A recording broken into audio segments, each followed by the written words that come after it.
Welcome to the Premier League preview show for game week number 16 here on the Commentary Hub, focusing on football, JB Sports and Commentary Hub 2.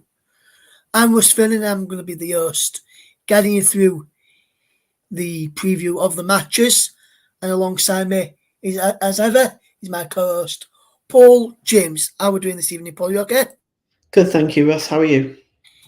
Yes, I'm good, thank you, Paul. Good to be back chatting all things Premier League with you this afternoon or this evening, depending where people are listening from, or morning.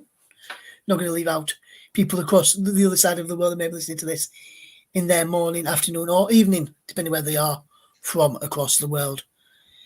We're going to look at the results from midweek's action, and then we're going to take a quick look at the table before we get into previewing the matches which you can see on the screen for this weekend. We may touch a little bit on some of the matches and get Paul's thoughts and my thoughts on which has been the game of the round and which one has been the most impressive result as well. So let's take a look at the scores then from midweek on Tuesday. Finished Wolverhampton Wanderers 1, Burnley 0. Luton Town 3, Arsenal 4. That was covered here on the Commentary Hub, focus on football and JB Sports. The Commentary Hub 2 by the brilliant Paul James. Excuse me. On Wednesday, we had Brighton against Brentford, which was 2-1 to Brighton. We had Crystal Palace 0, Bournemouth 2. Fulham 5, Nottingham Forest 0. Sheffield United 0, Liverpool 2. Aston Villa 1, Man City 0. Manchester United 2, Chelsea 1. And on Thursday evening was Everton 3, Newcastle 0. And Tottenham 1, West Ham United 0. Just briefly, Paul, just touch upon a couple of games with you. I know you mentioned you can be your potential favourite or surprise result of game week number 15. But before you mention that, you was on commentary for the Luton Arsenal game. Just give us around about 30 seconds or so to let us know what you thought of that game, especially when Declan Rice headed home that late winner for Arsenal.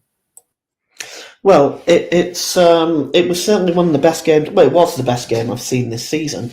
I think Luton made a real go of it. I felt they were a bit unlucky in the end not to get a draw. They spent parts of the game pressing Arsenal back and took the chances that they had when they got them. Obviously, they had some assistance and a bit of luck with David Raya not being on his best. But, I mean, you look at that goal by Arsenal, the winning goal, it was worthy of being a winning goal. The ball was crossed in by Martin Odegaard, and it was a beautiful cross. It was right onto the head of Declan Rice. All Declan Rice had to do was just direct it into the corner.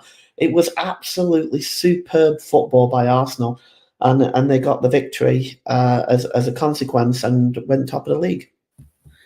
Yes, and just to quickly, I know you were speaking off air as well before we went on air. You had a game which was your surprise result of the weekend, or of midweek, should I say.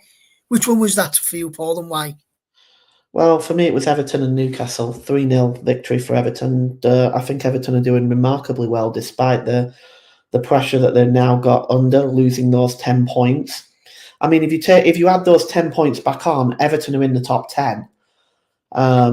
The interesting thing is that they've responded so well to this 10 points deduction. They've got the fans behind them. They've got the players motivated. Everybody is singing from the same hymn sheet.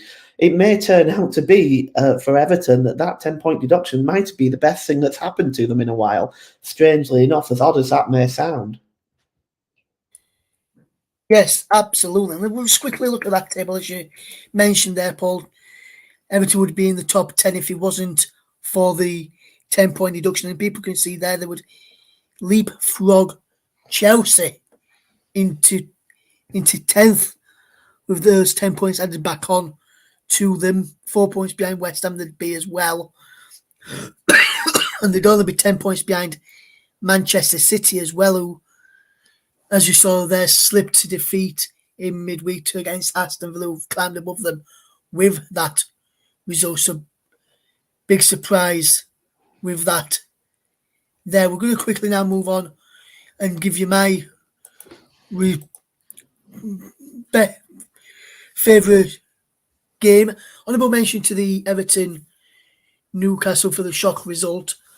But for me, I know they've not won the last few matches recently, Manchester City, but for me, it was the Aston Villa against Manchester City game. Yes, you know, Villa were playing well and unbeaten at Villa Park. But Man City, everyone knows what qualities they've got. Villa have got quality as well. I'm not denying that fact. But when you look at both squads on paper, and I know people probably shouting this and saying, Russ, games aren't won on paper. What I will say is, games not played on paper, shall I say. Man City's squad is much better, in my opinion, than Aston Villa's. And everyone probably going into that, bar Aston Villa fans, bar the odd people may have thought Aston Villa would get something from that game.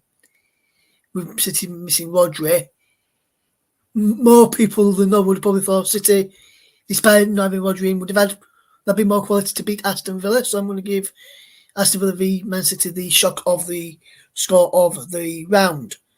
We're now going to take a look at the preview match, some of the matches. But before we do that, let's just take a quick look. Excuse me, and let you know what's coming up on the channel this weekend. And on Saturday evening at 5:30, join myself, Russ Vernon in the presenter's chair, and Paul James will be in the commentator's chair as Aston Villa take on Arsenal. We've sorted out some of our FA Cup coverage for the third round. Keep an eye on the socials, and we'll put out what games people are covering on the socials over the next coming days over on the Commentary Hub. Commentary Live 1 is the place to be for that one. Now let's look at some of the matches taking place this weekend, and we'll start off with the game which is played at Selhurst Park. Crystal Palace head into this game on back of a 2-0 defeat to Bournemouth, while Liverpool head into this on back of a 2-0 win over Sheffield United, as you just saw the results just there. Crystal Palace have been, up until the other night, Paul, had played very, very well at Selhurst Park, getting some good results at home, playing some good football under Roy Hodgson. Bournemouth beating him was another shock result from midweek, especially with the way Bournemouth have played and where they are in the table.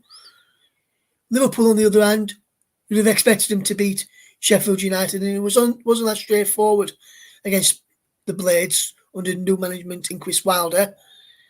Just looking at this one then, Paul, what do you make of this game, and do you think Crystal Palace could respond from their defeat in midweek, or do you think Liverpool will continue their result from midweek and carry that form and momentum on to getting another 3 points on the board? Well, you have to understand that Liverpool are in a rich vein of form right now. I'm just looking at their previous win rate. They're undefeated. And when I look at the last 5 games, they're undefeated and they've conceded very few goals. They've apart from the Fulham game where they did concede 3, they conceded 1 against Manchester City and 1 against Luton. And in that time, they have scored. They've scored 11 goals in that time. So they're in a rich vein of form. As for Palace, they haven't won a game in 4. Defeats to Everton at home 3-2, Luton away 2-1. They managed to tie with West Ham, and of course lost at home to Bournemouth. To be honest with you, Ross, I think if I was a betting man, and I'm not, but if I was, I think I would definitely be choosing Liverpool. Also, in the more recent 5 meetings between the two sides, there's been no victories for Crystal Palace, albeit the last 2 games have finished draws. Yes, absolutely. Last time out to Selhurst Park, 0-0 draw on the 25th of February. Time before that was a Liverpool 3-1 win at Selhurst Park in head-to-head. Matches before that was a 7-0 win for Liverpool back in 2020. And last time you have to go way, way back quite a way back to 2014 for the last time Crystal Palace beat Liverpool at home. 2014 in the Premier League, 23rd of November 2014. Gale, Ledley and Jedinak on the score sheet for Crystal Palace. Ricky Lambert, remember him?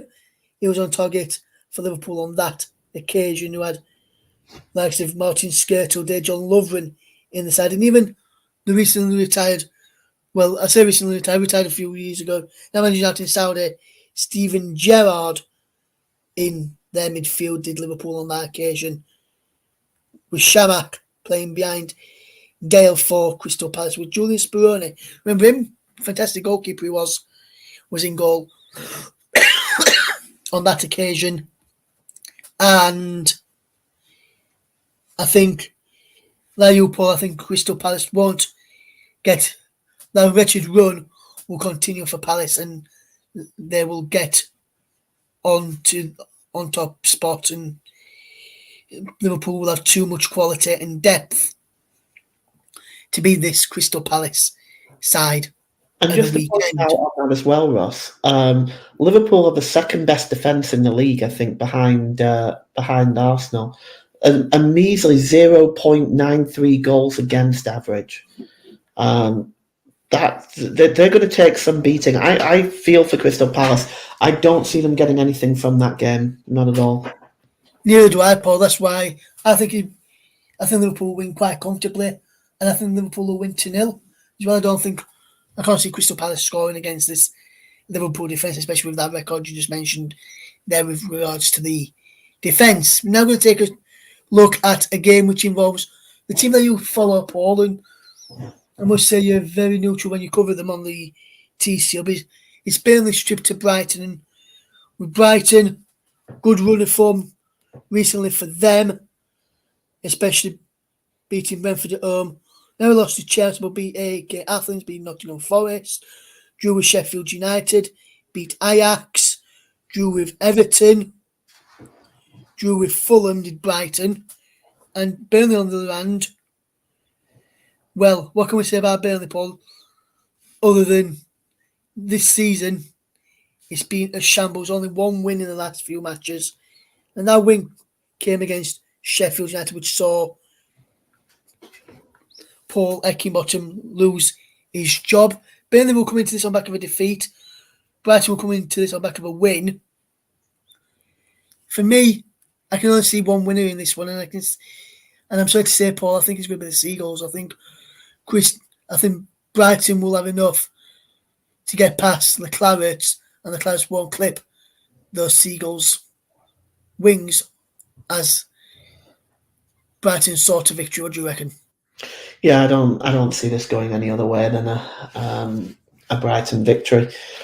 Just looking at Burnley's statistics for the season, I mean, 2.2 goals against average. That's shocking. They've conceded more per match than Brighton have scored per match. Brighton have got 2.13 goals for. It's Burnley only have a 1 goal per game average. Still without Lyle Foster. Luca Colosio is out now for most of the season. It's the bad news continues for Burnley and its fans. It's miserable right now, and I honestly don't see anything coming from that game. If they can so much as get a point from that, they ought to rejoice, because for Burnley, no, they're in all kinds of trouble, Russ. All kinds of trouble. They are indeed, Paul. Yes, Colosio is the key guy for Burnley. Yeah, I know. Joking the other day, Paul, I mentioned that for me as well, Lyle Foster is another key guy. Do you agree with that as well? Do you think Foster and Colosio are two key guys? And obviously, you're also missing Jack Cork as well through injury. Lyle Foster, we know about him, illness. Hope he's been recovered. Not going to go into what kind of illness, because he's not our place to do that here on the Commentary Hub, Focus on Football on JB Sports and Commentary Hub 2, and also Storm FM. And then Cullen is also a doubt. Cullen's a doubt as well for this one with a knock. How big of a miss will Cullen be, plus the other 3, if Burnley were to try and pick up something down on the south coast, down south of the Amex? Well, I mean, even with these guys in the squad, they're not doing very, very well. Lyle Foster is a goal scorer this season. They are missing him so much right now. Like I cannot emphasize it enough. Based on what I saw from Lyle Foster last season, I didn't believe he was going to be good in the Premier League. Boy, has he proven me wrong, and a whole bunch of others. He has been goal scoring this season, and the current state of play, as I understand it, is he's working on getting himself back again. But I mean, obviously, this sort of thing takes time, and it can't be rushed. As far as Jack Cork, Cullen, yeah, big losses too there in the midfield. It's I don't know. I think Burnley are going to go down this season anyway. I don't think there's going to be any doubt about it. They're buried at this point in terms of the way that they're playing defensively. They just don't look good right now. That's the problem. They don't look like they can compete. There are periods of time where Burnley play some really good football. We saw it all come together against Sheffield United. But then you look at the second half against Wolverhampton Wanderers and against West Ham, giving away that lead, and Crystal Palace. It's really, really poor performances and don't look like they can compete. Now, we'll see how they get on tomorrow against Brighton, but I'll be honest with you, Russ, I'm not too hopeful that they'll get anything from that game, especially with the absenteeism as well. Yes, I don't see Burnley picking up anything from that one either, Paul. I think Brighton will probably win it, and I think they'll probably win it 0, mate. And I think it could be another heavy defeat. Probably an heavy defeat similar to what Burnley gave Sheffield United, should I say there.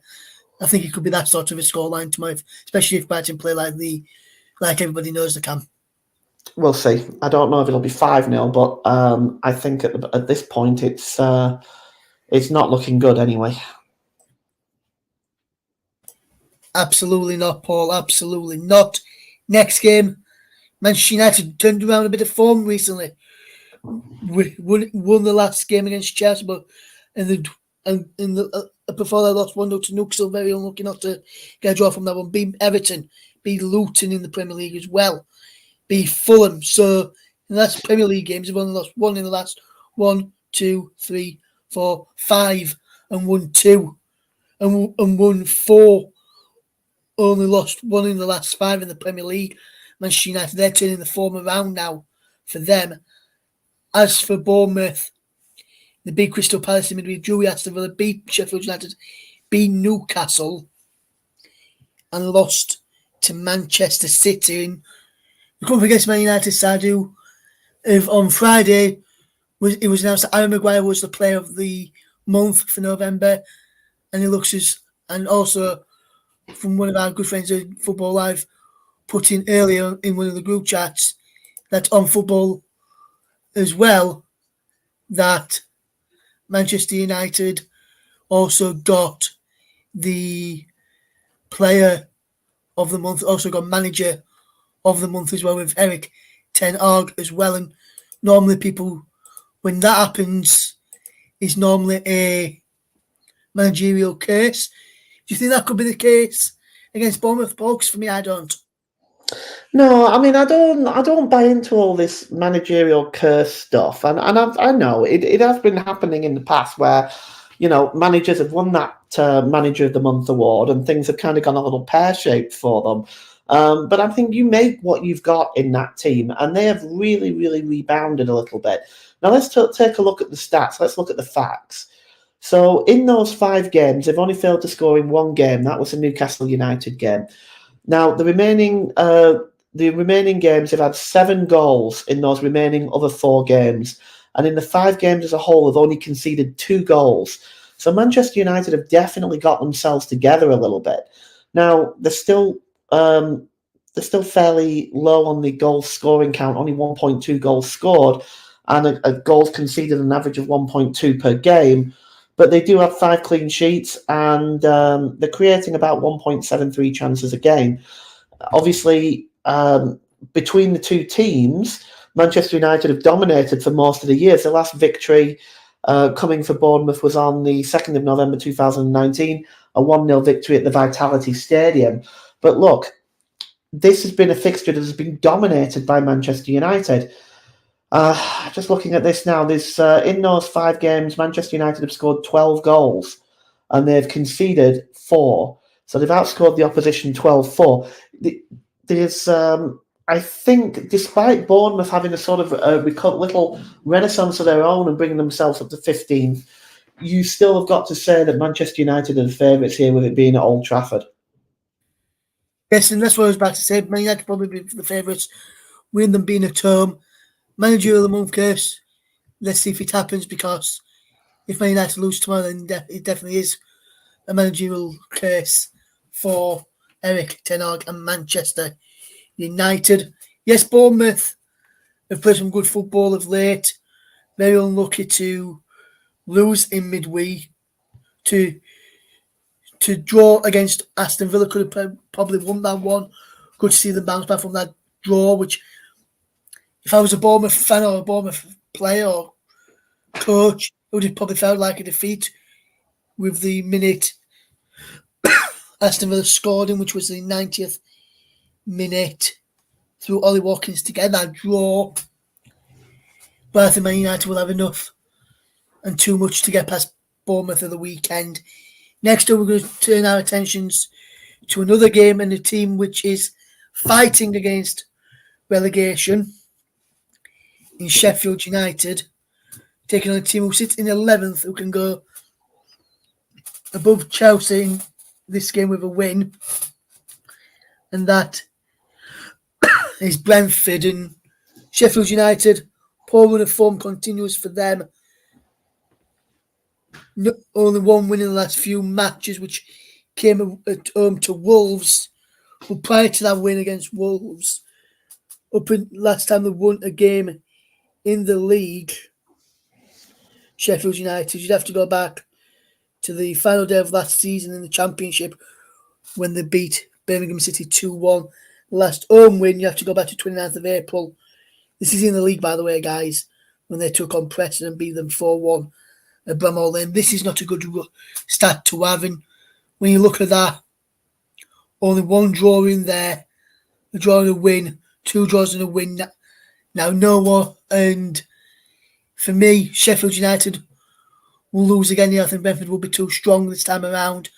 And I think Brentford will win comfortably 3-0. I'm going for there, Paul. What about you? Yeah, I would say so. I mean, just look at this.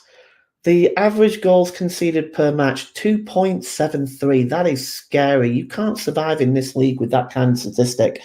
And scoring rate, 0.73. Of course, they've had defeats like 8-0 at home to Newcastle, 5-0 away to Burnley. It's really, really not been a pleasant season for Sheffield United. And Chris Wilder, my goodness me, as he got his work cut out at Bramall Lane to try to fix this. And, you know, when I see a manager showing that kind of loyalty to a club in the way that he has for Sheffield United in taking over there, again, after he'd been fired, he obviously cares a lot about what happens to Sheffield United. I really hope he's successful. You know, you want to see that. You know, there's no loyalty these days between managers and football clubs and managers.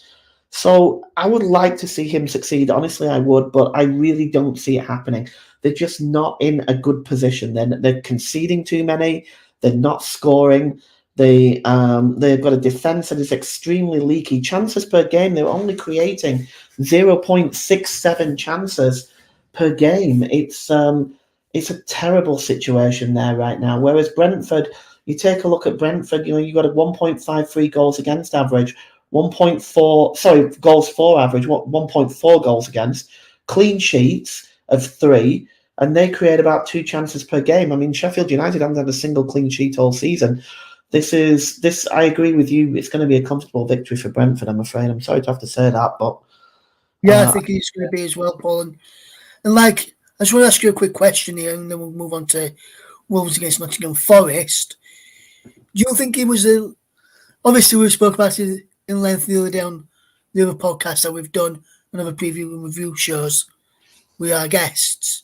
But do you think it was obviously everyone will probably say it's the right decision getting rid of Paul Eckingbottom for whatever reason, because he wasn't working for him for whatever reason in the Premier League. Maybe that was injuries, who knows the reason to why he wasn't working. But one question I want to ask you was, do you think the timing was right to sack him when they did? Because for me, and in my personal opinion, Paul, I don't think it was the right timing to do it. I think if they were to do it, they should have done it, say, back in either September, October, or during the November international break. Not wait until the just before the Sheffield United game after losing to Burnley. Then maybe those games after the November international break, which was just the Burnley one, maybe, and if we go well in then, and a bit of time to work on the field while the international break, maybe he would have probably seen a better performance than what he saw against Liverpool. Yes, the limited Liverpool chances, but do you think he was obviously everyone will probably say it was the right time to get rid of Eckingbottom, right decision to get rid of Eckingbottom, but do you think it was the right time, or do you think he should have done earlier, which would then probably give him a bit more of a chance to stay in the division if they did it earlier? No, I don't think it would have made any difference. I honestly don't think the manager is the issue here. People will always turn to the manager. They always say, "Oh, it's the manager's fault. It's the manager's fault." But you've got a team there that just cannot compete at this level. And you could put Pep Guardiola in there. You could put Jurgen Klopp in there. Pick out your manager, Russ. Any manager in the world. Pick him out and put him in that dugout at Bramall Lane. And there's no way he's going to be successful. Yeah, I'll do it, Paul. And if I'm I'd have done it. And if I was successful, I'd have made you eat your words then and then. But I do agree. I don't think any manager would have been able to save Sheffield United this season. I think they was already going down. I think we've already seen two of the three teams that are already going down this season. If JB's listening to this, sorry to say this and sorry to say this, well, you're here as well, Paul. But I think Burnley is one of them. I think Sheffield United is the other, and I think the final spot could be a number of teams, especially with where Crystal Palace is dropping down the leagues and Nottingham Forest sliding down the league as well. So I think one of those potentially could get a final spot. Maybe Everton, depending if they get another points deduction. But I can't see with where the Everton are playing right now. We're going to move on now to the next game, and it's Wolverhampton Wanderers taking on Nottingham Forest. And news broke yesterday. I heard about it first thing yesterday morning. Thursday, if anyone listens to this after Friday evening, that Steve Cooper, the Nottingham Forest manager, has got this game against Wolves to save his job.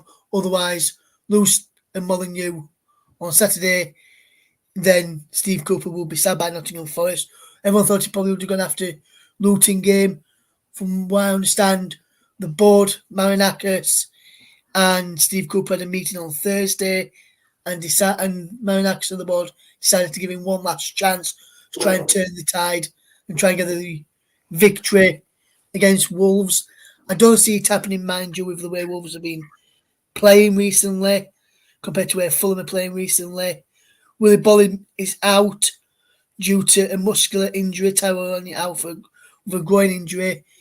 And I'm really disappointed for Willie Bolling because I think, I'm not sure how he left Molineux, so depending how well he left, the reason he left and why he left, left Molineux to go to Nottingham Forest. I think he may have got a good reception when coming back, but we'll have to wait and see if that is the case. For me, I think Wolves will be too strong for Nottingham Forest. I think Wolves will win comfortably for maybe 5-0. And I think Steve Cooper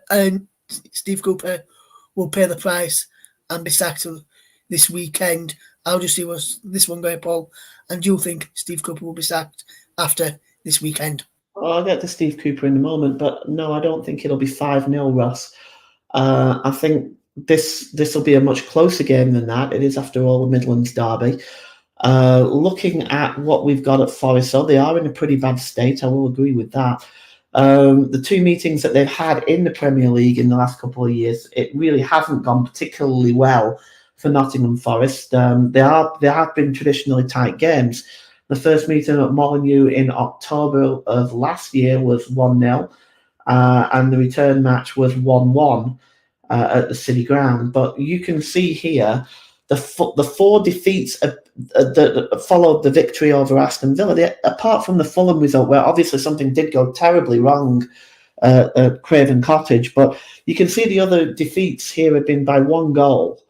3-2 to West Ham and Brighton, and 1-0 to Everton. And Everton are pretty much an informed team right now. Wolves themselves have struggled a little bit, remember. Yes, they've had that 1-0 victory over Burnley, but in fairness, most teams have had joy against Burnley. So if you take that out of the equation, you've got 3 other defeats and 1 win, most notably against an also Spurs team, which is also out of form right now.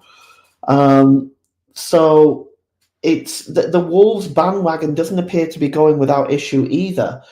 If you look at some of the statistics as well for both of these sides, they're similar in a lot of ways. 1.33 goals for average for Wolverhampton, 1.07 for Forest, and of course that's gone down in recent games. 1.8 goals against average for Forest, 1.67 goals against.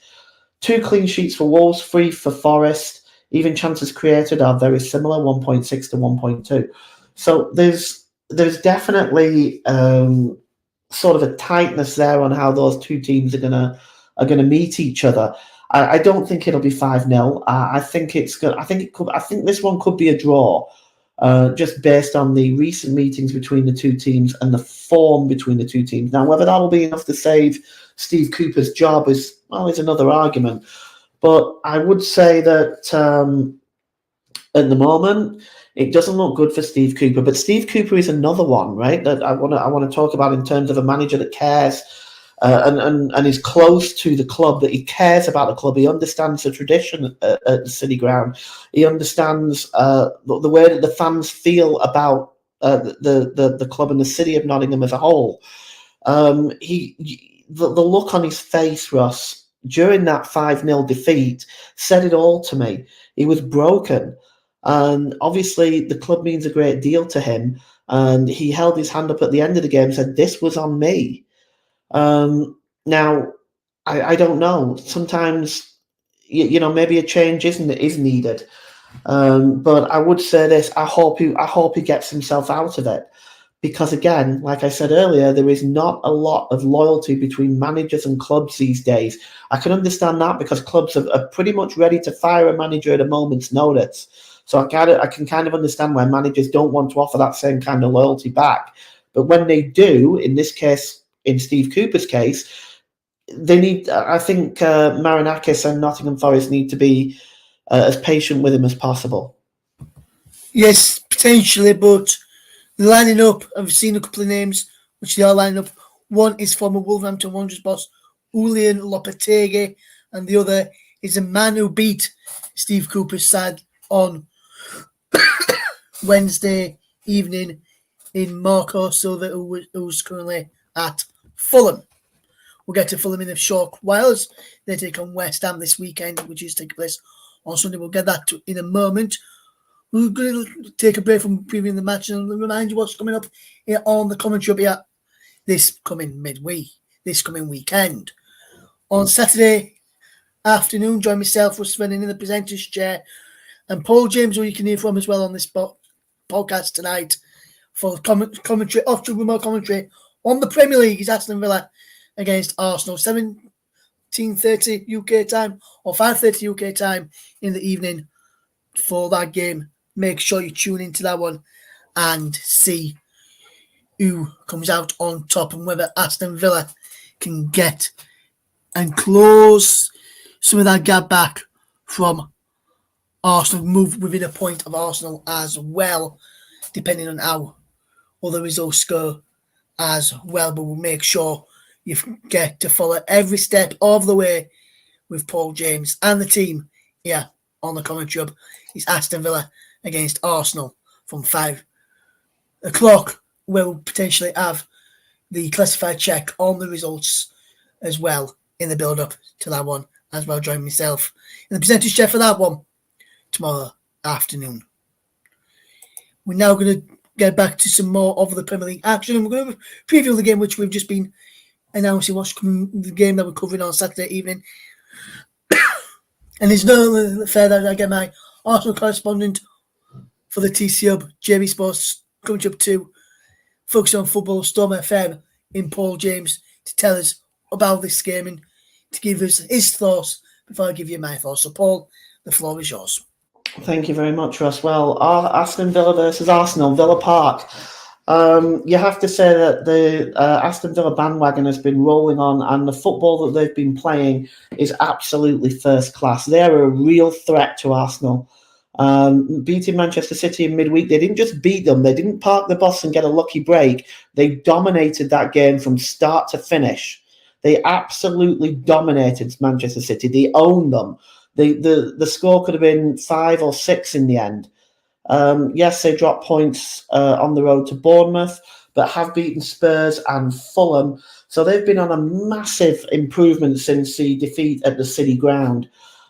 Yes, they can move within a point or two of Arsenal. And even the most recent matches between the two sides, it's been mostly Arsenal who've dominated. But you have to say now, Villa are playing extremely well. Look at this. They've got a 2.27 goals for game, 1.33 goals against average. This is going to put Arsenal's defence really, really to the test. Now, they've only lost 3 games so far this season. Can you imagine Villa a year or so, 2 years ago, where they were sort of struggling between mid to the lower half of the table? This is looking more like the Villa team of the early 90s. Really pushed Liverpool to the title and Arsenal to the title. And in both of those seasons, made it very difficult for Liverpool and Arsenal to win those championships. They have only 3 sheets. Now, if you look at Arsenal, Arsenal, defensively, Arsenal have been like a wall at the back. 0.93 goals against average. That is measly. 11 wins, 3 draws, and 1 defeat. Arsenal are a very, very, very tough cookie. But Ollie Watkins is on 8 goals, and Leon Bailey is on 5. So Villa are on fire right now. I don't know how I'm going to predict this one, Ross. Don't ask me to predict it, because I can't give you one, my friend. I can't give you a prediction for this one. This one is going to be very, very tight indeed. And I would encourage everybody to tune in and listen to this one, because this is going to be a great, great game.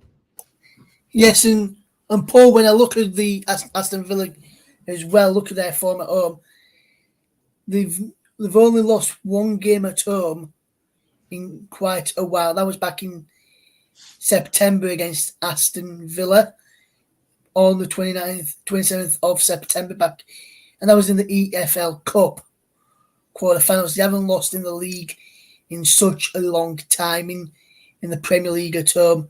Last time they lost at home in the Premier League, you've got to go all the way back to 18th of February 2023 for the last time they lost at home in the Premier League, Aston Villa. And I'm going to test you now, Paul. Mm-hmm. Who do you think that defeat was against? Was it against Arsenal? I want to say it was. Yes, it was. It was against Arsenal. 4-2 the scoreline was.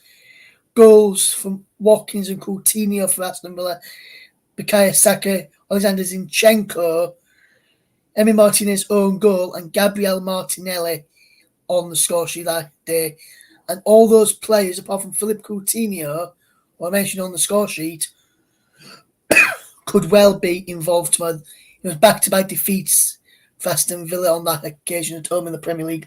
Lost 4-2 to Leicester, and then they lost 4-2 to Arsenal on the 18th of February as well. But remarkable job since Unai Emery came in at Villa Park, transformed them into a very, very good side, and a side which no team wants to come up against and play against, because they know they're going to be in for a very, very tough game.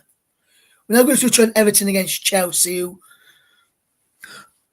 has got a very good game coming up, which is a very good match that we've got coming up on Sunday. With Everton's 10-point reduction, they would be above Chelsea in the Premier League standings, despite if they got those 10 points back, they'd go above Chelsea into 10th and move into the top half of the table, with Nottingham Forest moving would drop down. The teams that would drop down would be Chelsea, Brentford, Fulham, Wolves, Crystal Palace, Bournemouth, and Nottingham Forest. That's where they would be. They'd be up into 10th, and it'd be long day for us. I think it's going to be a close game, Paul. I'm not sure how to call this one either, Paul, so I'm not going to ask you to call it for us. But I think Everton against Chelsea will be a very, very good game. Everton coming into some good form. Chelsea coming into some good form over late as well. I can see this potentially being a draw, this one. I'll just see this one going, especially, but let's not forget, Everton did shock the Premier League and the world by beating Newcastle 3-0 on Thursday evening. Well, this one's a tight one because even form is very similar. Everton are undefeated in 5 right now, though. And I think they are on a rich vein of form. Sean Dyche doesn't have a fantastic record against Chelsea. The only victory, of course, coming in the year that Burnley made Europe, winning 3-2 at Stamford Bridge, a 3-0 lead at half-time as well. But Everton are just doing so well right now, and Chelsea are conceding a lot of goals. They conceded 4 against Manchester City, 4 against Newcastle, 2 against Brighton and Manchester United apiece. So they've conceded 13 goals in the last 5 games. Now, they've also scored 13 in those 5 games as well. Looking at what they've got here, they've got a 1.6 goals against average. That's high for a team with the type of quality that Chelsea has in its squad. Goals for 1.73. They've definitely got no problem in putting the ball in the net. But I don't know. I actually think that Everton right now, they're really on a high at the moment. Chelsea coming in from their 2-1 defeat against Manchester United. They didn't actually play too badly in that game, though, to be fair. Bit unlucky in the end. So we may see, it's going to be close. Like you, Russ, I don't want to predict it. But a win for Everton will really help them pull away from the relegation zone, and as they try to repair the damage of this 10-point deduction. But Sean Dyche is just doing an amazing job there at Everton, as he seems to do wherever he goes. As for Chelsea, they're going to have their work cut out. They're not going to find it easy at Goodison Park. Yes, absolutely, Paul. Absolutely, my friend. And going to move on to the next game now, which is Fulham against West Ham. And the Fulham game is going to be a very, very good one. It's a London derby. I'm not sure how I want to call this one, because both teams coming into this on back of good results. Fulham 5-0 winners over Nottingham Forest. West Ham 2-1 winners over Tottenham. This is going to be a very, very good game. I can see potentially West Ham winning it, but I don't want to call it either way, because I can also see Fulham getting something from the game as well. So I'm a bit torn on what I want to go for. Yeah, potentially what I'm going to do, I'm going to sit on the fence and I'm going to get splinters, Paul. I'm going to say a draw in this one. I can't split these two sides. Well, Fulham, and at the risk of being removed off Barry's Christmas card list, I would say that Fulham at the moment, they did have that 5-0 victory over Nottingham Forest, which was an amazing result, albeit Forest played very badly. Outside of that, they've had the victory against Wolves, but 3 defeats. Now, the defeats are not terrible because they were to good teams. 4-3 away loss at Anfield. They were very unlucky in that game. 3-1 defeat at Villa Park, and a 1-0 home defeat to Manchester United. Whereas West Ham have got 4 out of 5 in terms of it. They're undefeated in 1, and then 3 wins and a draw. And against teams like Nottingham Forest 3-2, Burnley 2-1, and Spurs 2-1. Has to be said, really, the Spurs result is a standout one of that. It's a London derby, it can go anywhere, but the last 5 games have not been pretty reading for Fulham. Losing 1-0 at Craven Cottage back in April, 3-1 at the London Stadium on the 9th of October of that season, and the season before, drawing 0-0 at home and losing 1-0 again at the London Stadium. So it's not really been an easy team for Fulham to play against. This one is going to be a tight one, but I think West Ham are going to steal it. Yeah, I think West Ham will probably edge it, but I don't want to call it which wave in this one, Paul, because both teams are playing very, very good football at the moment. Next up is Luton, who take on Manchester City. Manchester City's form is not been great. Lost 1-0 to Aston Villa, drew with Spurs, drew with Liverpool, drew with Chelsea, beat Bournemouth, which you'd expect, beat Manchester United, which you'd expect, because at that time, Man United weren't playing as clever or as good as what they are doing at this moment in time, which pains me to say Man United are playing well at this moment in time due to the team I support. But they did well against Brighton. Had to finish the game with 10 men, lost to Arsenal, lost to Wolves early on in the season in the Premier League as well. They're taking on a Luton side who, at home, have done very, very well this season. Lost to Arsenal 4-3 last time out. They beat Crystal Palace. They drew with Liverpool at home as well. Lost narrowly to Spurs in a game which they could have got a draw from. Lost to Burnley in a game which, for large parts against Burnley, Luton were the better side in that game. I'm not sure. I think you may have seen some of that. I'm not sure if you agree with that, Paul. We'll see what you think about that.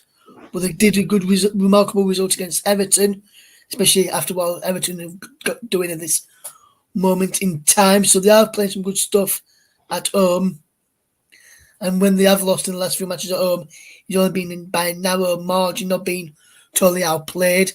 But playing against City and playing against the other teams is a different kettle of fish. I see this one going, Paul, because for me, I think I trust City to bounce back. But on the other hand, I think Luton will give them a game as well. It won't be easy for City. No, I don't think it will be either, especially if Luton adopt that high press they did against Arsenal, because what I see from Manchester City, and I've seen it probably since the beginning of the season, is they don't like it when teams do that. They don't like the high press to City, and I think they struggle to deal with it. They're so used to, I think, teams standing off, dropping back into defence and parking the bus against Manchester City. Almost to say the amount of points that City have won just by being Manchester City. Teams will stand off them and they'll let them have possession, and they'll let City dictate the play, and they'll back off and park the bus in defence. I've noticed that when teams start to put them under pressure a little bit and press them a little bit, they struggle a little bit. And they're obviously a very talented team. So, I don't want to say that Luton are going to win, but I will say that if Luton adopt that high press, I think that they could put City under pressure. But I think realistically, the logical side of my brain says that this is going to be a comfortable win for Manchester City. Yes, that's what I'm thinking as well, Paul. I think Luton will push City all the way as well. And it may not be as comfortable as you say, but for me, I think it could be a comfortable win. But for me, I can see it being City running out winners, but it may not be as comfortable as you may think and others may think. We're now going to go to the final game of the weekend, which is Tottenham Hotspur against Newcastle United. Looks likely to be a fantastic game. Both sides coming into this on back of defeats. Tottenham at home, losing the last 3 games at home, which is against Chelsea, Aston Villa and West Ham United, whereas Newcastle away from home are playing some good football. Yes, they lost to Everton last on Thursday evening away from home. But other than that, some past few results, lost to Bournemouth away. But other than that, they've been Man United away in recent weeks. Drew with Wolves, which is a tough place to go, and Molineux. Drew with West Ham away from home. Picked up some good results there. Paul, Newcastle play some good football at the moment in time. I think last night was a blip, but how do you see this one going, my friend? Well, the Spurs are have gone from being a potential title contenders to wondering whether or not they're even going to make the top four. The way that this last run has gone for them, 4 defeats out of 5, 1 point out of a possible 15. And if you look at this as well, the defeats have come. In fairness, mostly the games have been against good teams. They lost 4-1 at home to Chelsea, 2-1 at home to Aston Villa, and then 2-1 at home to West Ham is probably the disappointing one, as well as a defeat to Wolves on the road. They need to turn this around, and they need to turn it around quickly because they don't want to fall too far behind. As for Newcastle, well, yeah, prior to the Everton game, they'd won 3 out of 4. The defeat to Bournemouth on the road is the only blip in there. And you can see they're another team that are just outstanding defensively for the most part. They've got 6 clean sheets. Now, they do have a 1.13 goals against average, but that's still pretty low.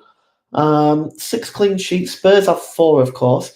But Newcastle have been fluent in the goal scoring, 2.13 goals for.